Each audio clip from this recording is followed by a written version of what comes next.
melawai.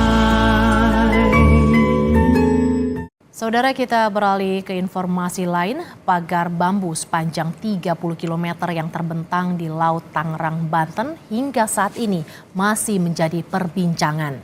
Sebagian nelayan menilai keberadaan pagar bambu mengganggu aktivitas nelayan.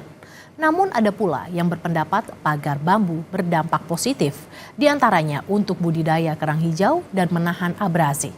Berikut laporan jurnalis Kompas TV Ariel Wiranata dan juru kamera Roy Ilman selengkapnya.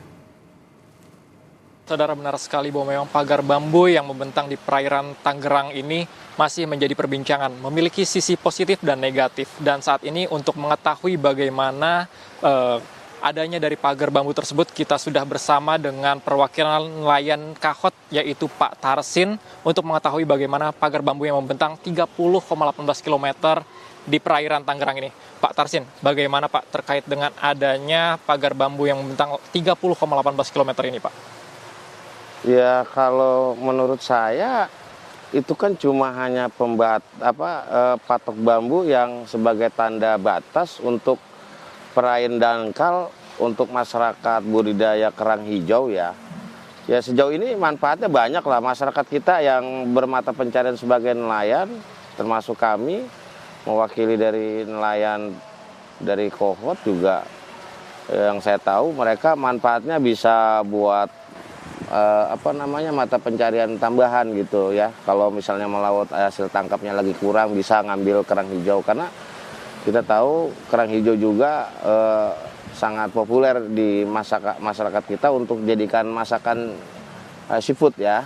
Lalu awal permula pembangunan ini seperti apa sih Pak dari pagar bambu ini? Kalau awalnya kita nggak tahu, yang jelas ya itu kan secara masyarakat secara sporadis aja gitu, karena memang bagian dari untuk penanda ya. Mungkin sebagian teman-teman yang ada di nelayan itu, oh ini di sini dangkal karena memang nggak bisa perahu nanti lewat, jangan sampai nanti bolak-balik perahu itu, masa sih kita jatuh pada tempat yang sama. Artinya kan semua penanda. Di satu sisi juga bambu-bambu itu juga buat memecah gelombang juga sih sebenarnya, untuk mencegah terjadinya abrasi yang terlalu besar lagi. Lalu kira-kira Pak, dengan adanya pagar bambu ini, awalnya itu ide dari masyarakat sekitar atau ide dari siapa Pak?